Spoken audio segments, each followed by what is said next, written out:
Assalamualaikum dulur. Berjumpa lagi di channel kita, channel Petani Muda. Ya, aku mau ngucapin bagi sedulur yang sudah subscribe, bagi yang belum subscribe, aku minta tolong di subscribe. Salam Tani Muda, salam Tani Milenial. Ya dulur, kali ini kita mau membahas tentang apa? Ya, kali ini kita mau membahas tentang mempercepat proses masa bunting pada tanaman padi agar apa? Agar nanti bisa keluar serentak dan panennya pun itu bisa lebih cepat. Nah, dulur, proses masa bunting padi ini terjadi pada saat usia tanaman padi itu berapa?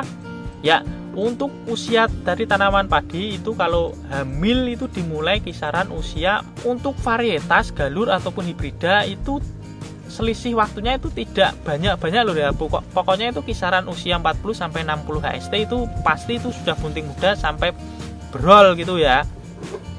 Nah, kebanyakan petani, apalagi petani yang lama, itu kalau tanamannya sudah hijau dan sudah gemuk dan subur, itu dia sudah tidak memperhatikan kebutuhan nutrisinya. Dia lebih memperhatikan serangan penyakit ataupun hama. Nah, padahal kalau pada saat hamil ini, mau hamil muda atau hamil tua, itu kebutuhan nutrisi itu amat sangat tinggi lur ya, atau sangat banyak, dan harus harus ada secara instan atau kontinu lur, karena dia itu kan proses pembentukan batang atau proses pembentukan malet dalam padi itu kan harus dalam waktu singkat gitu lur ya. Jadi nanti seandainya tanaman padinya itu awalnya itu subur, hijau, dan batangnya itu besar-besar, kok tiba-tiba mengecil atau malah kecil dan daunnya yang hijau menjadi kuning, itu sebenarnya hal yang wajar lur ya. Karena apa?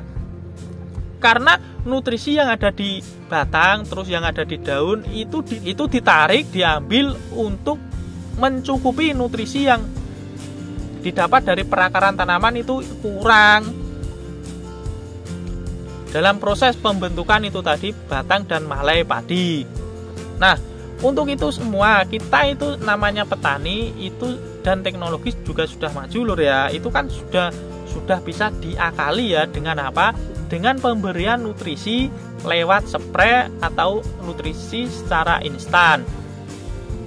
Terus nutrisi ini nanti bisa langsung dimasak dan bisa diedarkan atau bisa diserap tanaman secara langsung pada saat proses fotosintesis tentunya lur ya, atau proses pemasakan makanan pada tanaman yang terjadi pada daun atau pada stomatanya ya. Ya. Terus nutrisi apa yang bisa kita berikan? Nah, untuk nutrisinya karena kita itu dari awal sudah menggunakan ini produk asam amino super, kita bisa menggunakan ini lur ya, menggunakan asam amino super. Dengan apa? Dengan memainkan dosis yang kita berikan. Untuk dosisnya kalau dosis standar kan kisaran 25 sampai 30 mili untuk tangki 16 liter. Karena kita ini ingin mempercepat prosesnya 2 kali ya, atau agar tanamannya itu tidak menguning, itu kita dosinya ditambahin menjadi berapa? Menjadi 35 sampai 45 mili untuk tangki 16 liternya. Terus durasi aplikasinya itu berapa? Untuk durasinya itu tentunya kita persingkat lur. Biasanya kita dalam pengaplikasiannya kan kisaran 7 HST sekali ya, tapi karena ini kita ingin mempercepat dan agar nutrisinya itu tercukupi dan tidak terputus, itu kita bisa aplikasikan kisaran 4 sampai 5 HST sekali ya. Nah, seandainya sedulur semua itu tidak mempunyai ini atau tidak punya pupuk ini asam amino super, itu bisa menggunakan pupuk majemuk atau pupuk yang lain ya, dengan kandungan apa? Dengan kandungan fosfor dan kalium yang cukup tinggi. Karena apa?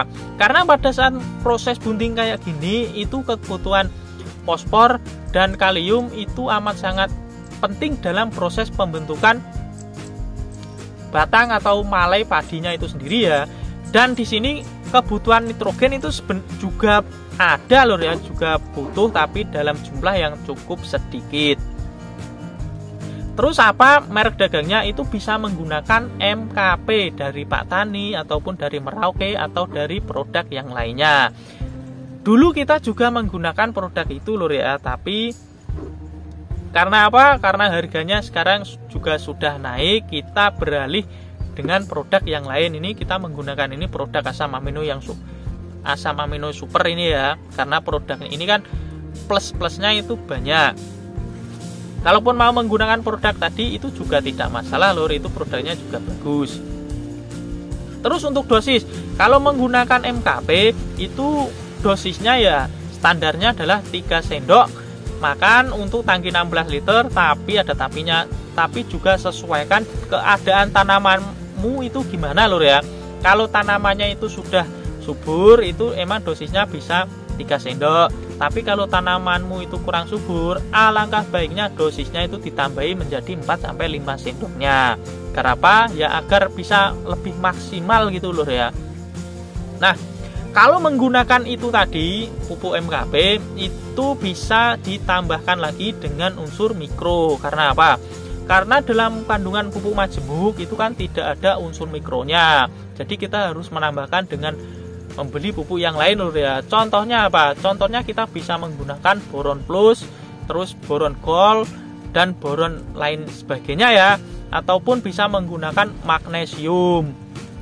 Untuk dosisnya itu bisa dikasih 1 sendok makan saja.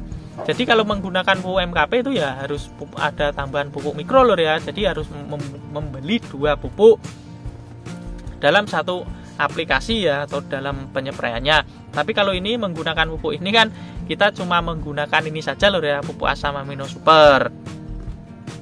Nah, kalau untuk durasinya mau pupuk asam amino super atau menggunakan pupuk MKP itu tadi itu sama loh ya.